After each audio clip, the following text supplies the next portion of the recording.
खुदा नहीं न सही आदमी का ख्वाब सही, खुदा नहीं न सही आदमी का ख्वाब सही, कोई हसीन नज़ारा तो है नज़र के लिए। तो प्यारे बच्चों, ये है एक गज़ल और आज हम लोग पढ़ने वाले इस सेशन में गज़ल ही हम लोग पढ़ने वाले हैं। हिंदी में गज़ल की प्रारंभकर्ता यानी शुरुआत करने वाले विद्वान भी कौन है? दुष्यंत कुमार जी हैं।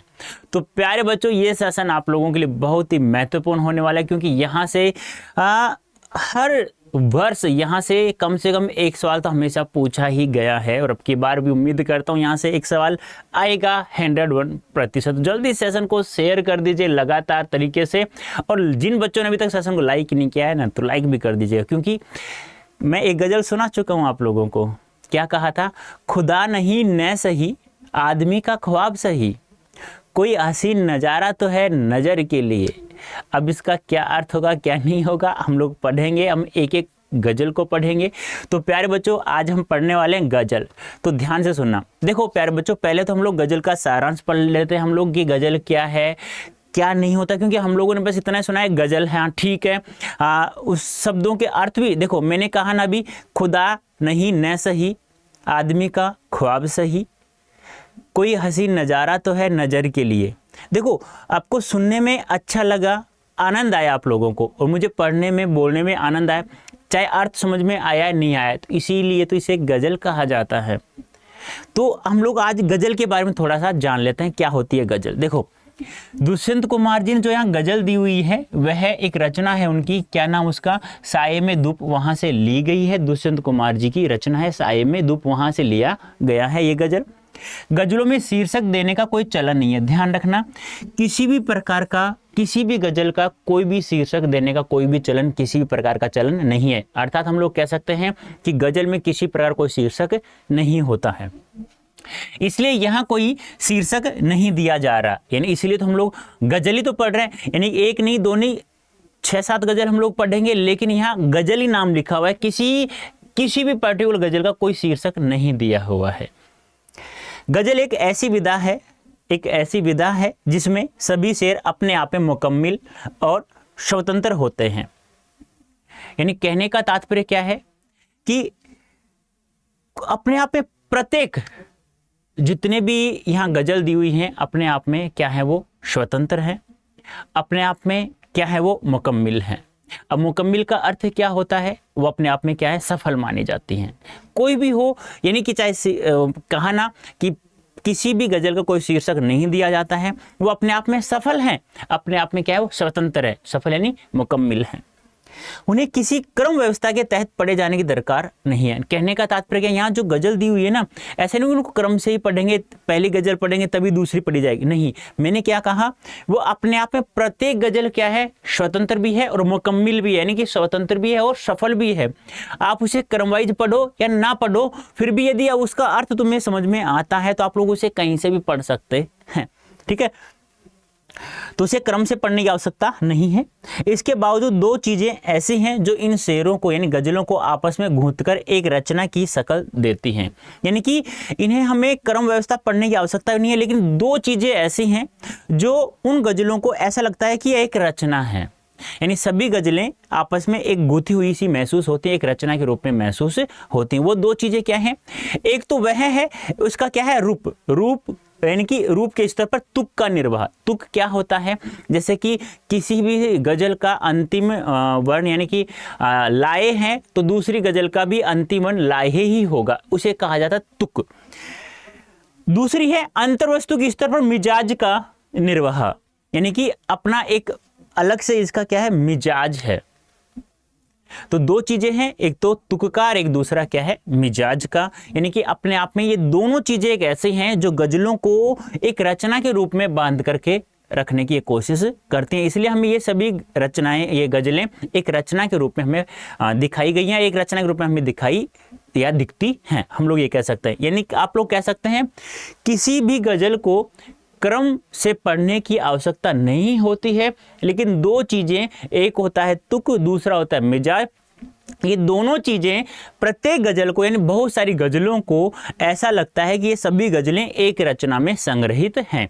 ये दो चीजें आप लोगों को ध्यान में रखनी होंगी, तुक और मिजाज।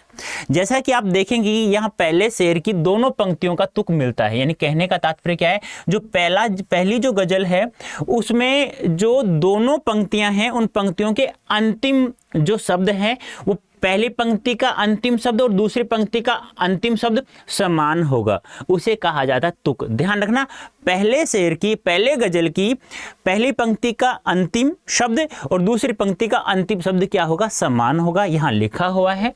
और उसके बाद सभी शेरों की दूसरी पंक्ति में उस तुक का निर्वाह किया गया, निर्वाह ने प्रयोग किया गया। कहने का तात्पर्य क्या है, पहली पंक्ति, यानी मान लो पहली पंक्ति है, इस पहली पंक्ति का अंतिम शब्द कौन सा शब्द है, अंतिम शब्द, और इस पंक्ति का दूसरी पंक्ति का भी क्या है, अंतिम शब्द क्या है, समान है। ये तो हो गया तुक।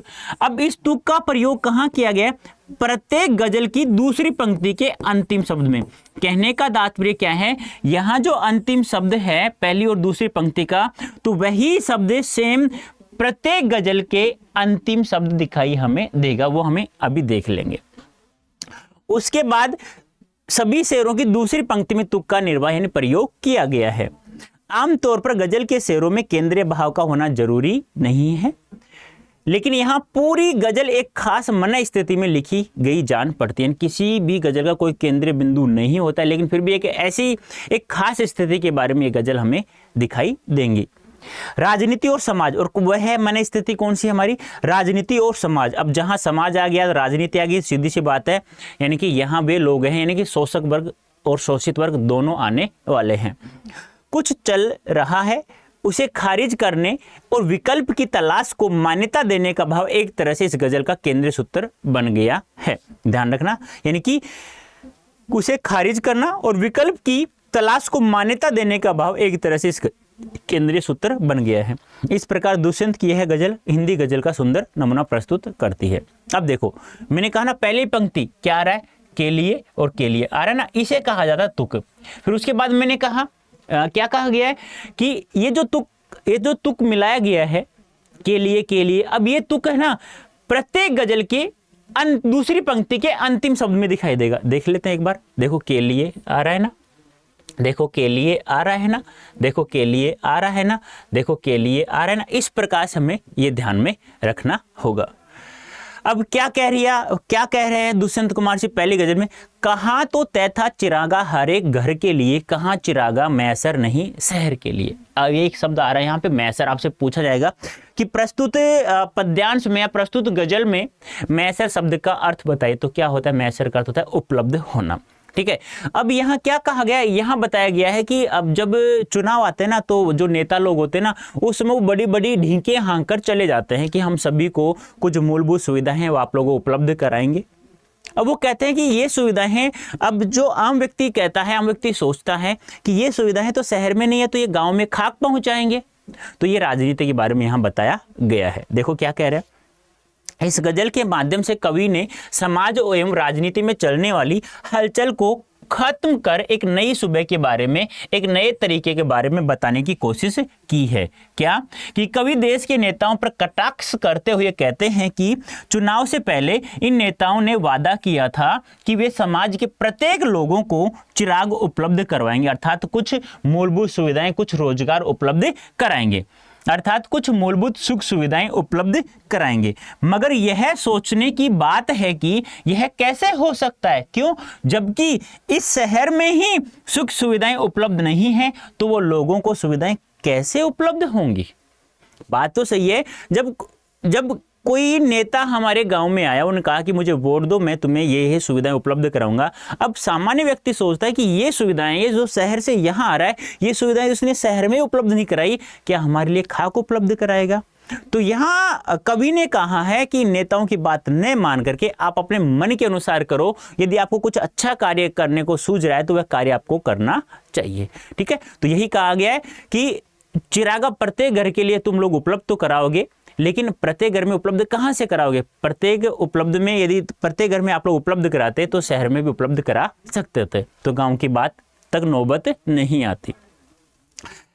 यहाँ दरकतों के साए में धूप लगती है, चलो यहाँ से चलें और उम्र भर के लिए। देखो मेरा कहने का तात्पर्य क्या है, देखो गजल एक ऐसी चीज है जिसको हम लोग पढ़ भी लेते हैं ना तो हमें बहुत अच्छा लगता है।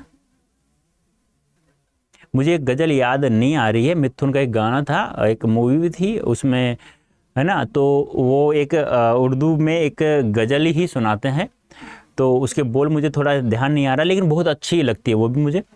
तो देखो यहाँ पे देखो, कहाँ तो तय था चिरागा हर एक घर के लिए, कहाँ चिराग मैसर नहीं शहर के लिए। तो बोलते तो अच्छा सा महसूस होता है, चलो अच्छी ये नहीं लगी तो ये तो अच्छी लग रही होगी। यहाँ दरकतों के साए में धूप लगती है, चलो यहाँ से चले और उम्र भर के लिए।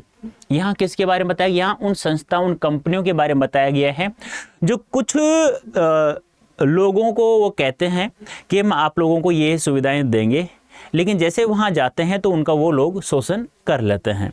तो यहाँ ये चीज़ के बारे में बताया, वही बात है पहले ही स्टार्ट में बता दिया गया है। एक इसका कोई किसी भी गजल को केंद्रीय बिंदु नहीं है, लेकिन प्रत्येक गजल को हम लोग एक इकट्ठे रूप में, एक रचना के रूप में देखते हैं, तो इसका केंद्रीय भाव क्या है, राजनीति और समाज। यहाँ कवि ने उन संस्थाओं के बारे में बताया है जो लोगों को सुख सुविधाएं उपलब्ध करवाने के नाम पर उनका क्या कर लेते हैं बेटा, शोषण कर लेते हैं। अर्थात कहने का तात्पर्य यह है कि यह संस्था एक ऐसा पेड़ है जहां लोग छाया पाने के लिए जाते हैं, मगर उनको छाया के बजाय धूप मिलती है, अर्थात उनका शोषण होता है।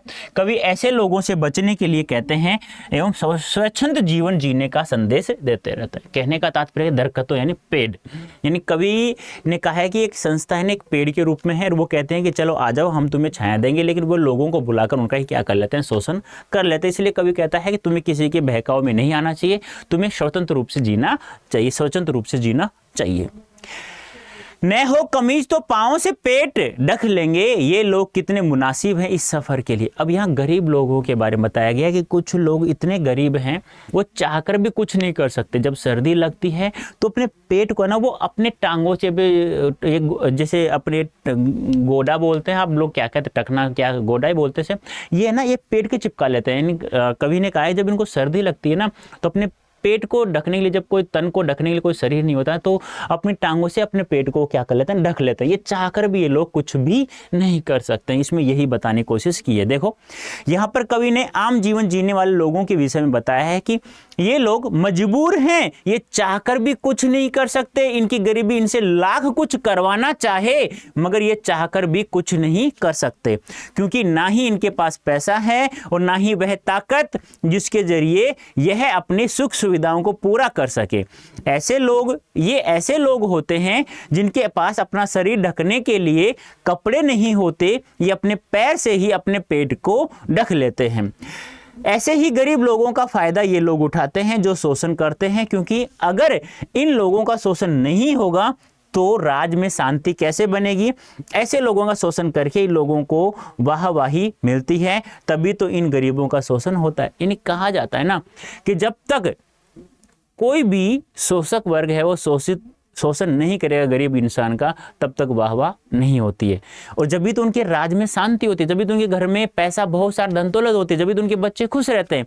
क्योंकि जब तक वो शोषण नहीं करेंगे तो उनके घर में शांति नहीं रहेगी, ना उनके घर में कोई खुशी रहेगी। तो तभी कवि ने कहा है क्या कि ये गरीब लोग इतने गरीब हैं, इनके पास ना तो कोई ताकत है ना कोई पैसा है। यानी कि जब इनको सर्दी लगती है ना, जब इनको अपने शरीर ढकने के लिए कोई कपड़ा नहीं मिलता है ना, तो अपने ये पैरों से ही अपने शरीर को कर सो जाते हैं। खुदा नहीं न सही आदमी का ख्वाब सही, कोई हसीन नजारा तो है नजर के लिए। देखो सबसे अच्छी मुझे गजल यहाँ यही लगी, चाहे अर्थ तुम्हें समझ में आए ना आए, लेकिन अच्छी लगती है। क्या है, खुदा नहीं न सही आदमी का ख्वाब सही, कोई हसीन नजारा तो है नजर के लिए।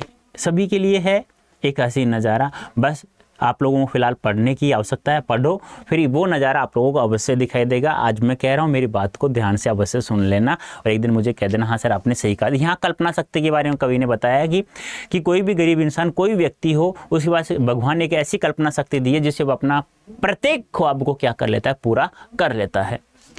इस शेर में कवि कहते हैं कि इन गरीबों के पास एक बहुत ही बेहतरीन शक्ति होती है। वह शक्ति क्या है, कल्पना शक्ति। ये कल्पना के माध्यम से हर चीज को भाप लेते हैं, अपने हर सपने को कल्पना के माध्यम से पूरा कर लेते हैं और उन्हें यह कल्पना भगवान प्रदान करते हैं। जिनको ये बहुत ज़्यादा मानते हैं, इन लोगों ने ईश्वर को कभी देखा नहीं, परंतु ईश्वर को मन ही मन में भांप लेते हैं एवं ये अपनी कल्पना शक्ति का श्रेय भी ईश्वर को ही देते हैं कि ईश्वर के कारण ही ये अपनी ज़िंदगी के कुछ अधूरे सपनों के माध्यम से ही देख लेते हैं और कल्पना में अपने अधूरे सपनों को पूरा भी करते हैं। कहते हैं ना, भगवान हर जगह है, सभी की ख्वाहिशें पूरी करता है, तो यहाँ पर यही कवि ने दर्शाने की कोशिश की है। नेक्स्ट है, वे मुतमईन है कि पत्थर पिघल नहीं सकता, मैं बेकरार हूँ आवाज में असर के लिए। देखो, वे मुतमईन हैं कि पत्थर पिघल नहीं सकता, मैं बेकरार हूँ आवाज में असर के लिए। यानी कहने का तात्पर्य क्या है कि कोई भी इंसान हो, कैसा भी हो, चाहे वो शोषक वर्ग हो चाहे वो शोषित वर्ग हो, लेकिन प्रत्येक व्यक्ति के मन में हमेशा एक दया का भाव अवश्य छिपा होता है, कभी ना कभी वो पिघलता है। कोई भी कठोर इंसान हो ना, कहते हैं इसकी आंखों में आंसू नहीं आते, लेकिन एक हसीन एक ऐसा एक समय आएगा तो उसकी आंखों में भी आंसू आने लगेंगे। तो यहाँ पर देखो कुछ शब्दों के अर्थ है।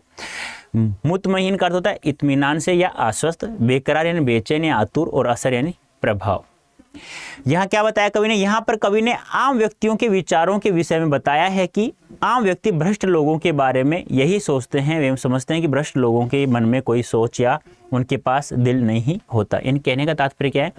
जो शोषित वर्ग है वह सोचता है कि शोषक वर्ग है ना, जो चोर होता है, जो हमें लूटता, हमारा शोषण करता है, उनके मन में दिल है ही नहीं, उनके शरीर में दिल है ही नहीं, वो भ्रष्ट लोग हैं, लेकिन है उनके दिल में। मैंने कहा ना, कैसा भी इंसान हो, एक दिन वह पिघलता अवश्य, उसकी आंखों में आंसू अवश्य आते हैं, लेकिन एक उस व्यक्ति उस समय का इंतजार करना चाहिए, तभी तो वह लोगों का शोषण करते हैं एवं जिंदगी में खुश रहते हैं। फिर कवि कहते हैं कि आम व्यक्ति अगर विरोध करने पर उतर जाए, क्रांति लाए, तो शायद उनकी जिंदगी बदल सकती है। अब कवि कहता है कि तुम भ्रष्ट लोगों के चक्कर में फंसते ही क्यों हो? यदि आप लोग उनका विरोध करो, उनका सामना करो, शायद ये समय बदल सकता है। देखो, भारत स्वतंत्र 1947 में हुआ, इन 200-250 वर्ष अंग्रेजों को गुलाम रहा। पहली क्रांति 1857 क्रांति, 1857 से लेकर 1957, ये लगभग 100 साल मान लो तुम लोग। 100 साल हम लोगों ने लड़ाई करी। 1947 में तो हमें आज़ादी मिली, ये 90 साल मान लो है। संविधान लागू कब हुआ? 1950 में हुआ, तो 90 साल माने 90 साल हम लोगों ने लड़ाई की ना, तब हमें स्वतंत्रता प्राप्त हुई थी। सोचो तुम लोग, इन कितने वर्षों हम लोग गुलाम रहे होंगे? 250-300 वर्ष तो रहे होंगे कम से कम। इन 90 साल तो हमें स्वतंत्र होने में लड़ाई करते करते आ गए हम लोग। तभी तो कहा जाता है ना कि प्रत्येक इंसान को उस समय का इंतजार करना चाहिए और अपने मन की, अपना जो मन कहता है वही करना चाहिए। तुम्हें गलत लगता है तो वो नहीं करना चाहिए, सही लगता है तुम्हें वही करना चाहिए हमेशा के लिए।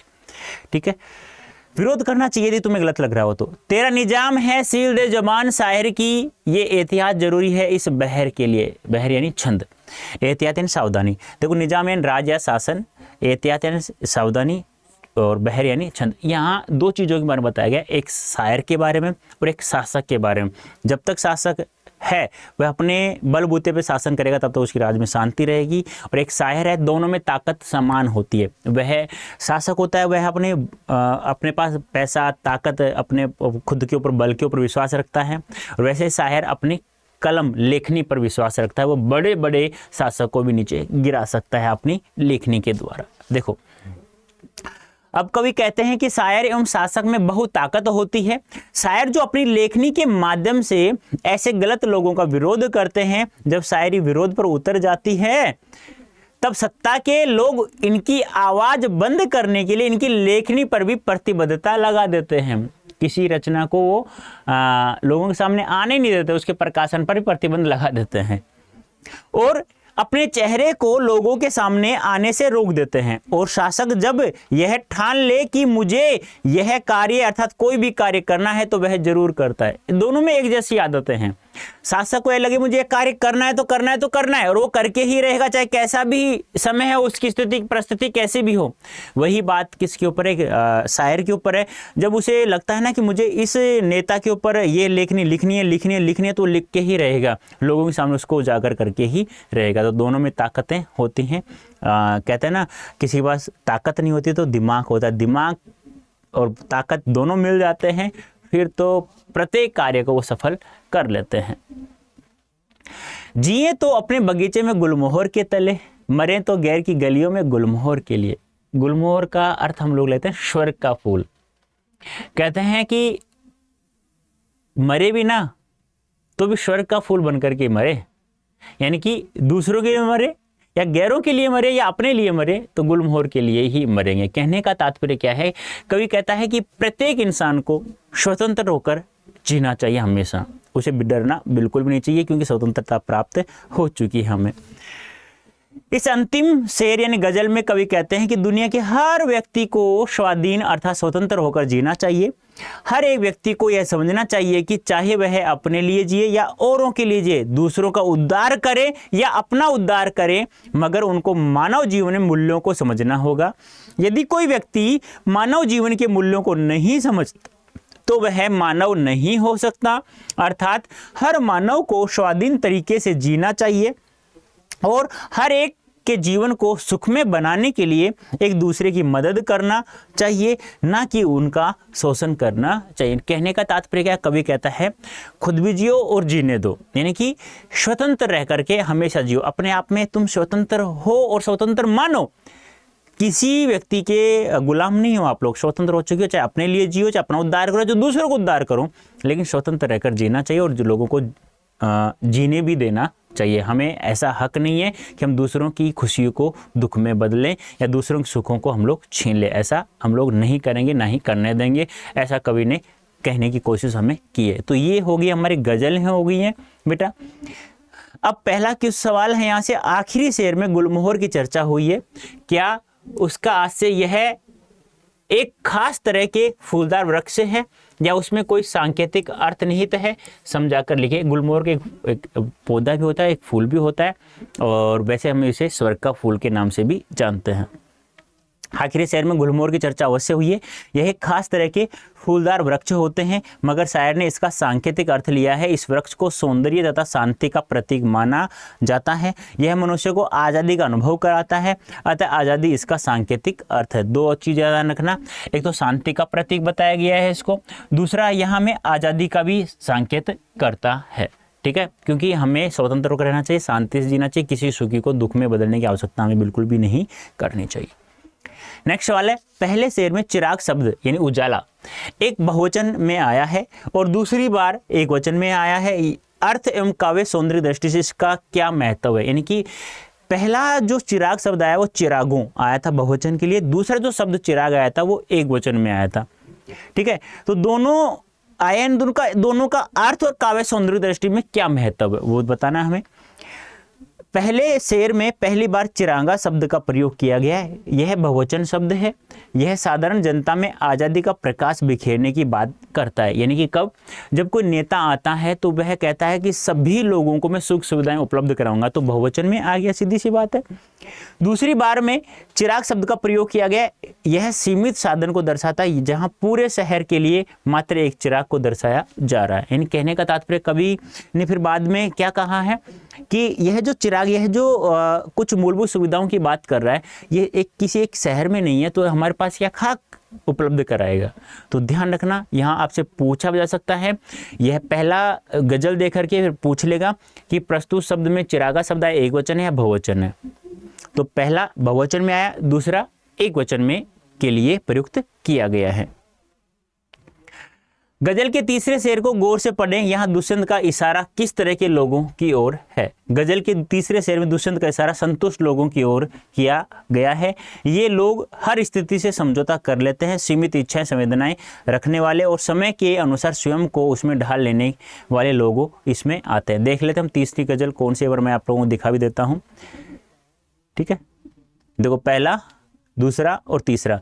न हो कमीज तो पाँवों से पेट ढक लेंगे, ये लोग कितने मुनासिब हैं इस सफ़र के लिए। यानी कि यहाँ बताया गया है किसके बारे में, कि कवि ने बताया गया कि ये लोग गरीब लोग इतने मजबूर हैं कि इनके पास तन को ढकने के लिए यदि कोई कपड़े भी नहीं होते हैं तो अपने पैरों से ही अपने तन को ढक लेते हैं। अब आप समझ सकते हैं कि इस गजल में दुष्यंत का संतुष्ट लोगों की ओर इशारा किया गया कि वो लोग संतुष्ट हैं, उनके पास कुछ भी नहीं है लेकिन फिर भी वो संतुष्ट हैं। वो हर स्थिति में समझौता कर लेते हैं, सीमित इच्छाएं रखने वाले और समय के अनुसार स्वयं को उसमें ढाल लेने वाले लोग इसमें आते हैं। बहुत अच्छा ये सवाल है ना, पूछा जा सकता है, ये गजल देख कर के पूछा जा सकता है। यानी कि आपसे ये पूछा जाएगा इस गज़ल में किस प्रकार के व्यक्ति के बारे में बताया गया है, धनवान के बारे में, गरीब के बारे में, संतुष्ट गरीब परिवार के बारे में, संतुष्ट धनवान परिवार के बारे में। तो ध्यान रखना, आज नहीं कहते कि कोई लोग 20,000 रुपये महीना कमाता है, यदि वो संतुष्ट नहीं है फिर वो कभी संतुष्ट नहीं हो सकता। एक व्यक्ति वो है जो महीने के 200 रुपये, दिन के 200 रुपये कमाता है, फिर वो संतुष्ट है। और एक वो है जो महीने के 1 लाख रुपए कमाता, वो संतुष्ट नहीं है। तो फिर खुशी उसी के पास है जिसके पास ये है। ठीक है, ये आपको ध्यान में रखना है। तो ओके प्यारे बच्चों, अभी के लिए इतना ही। धन्यवाद, थैंक यू सो मच।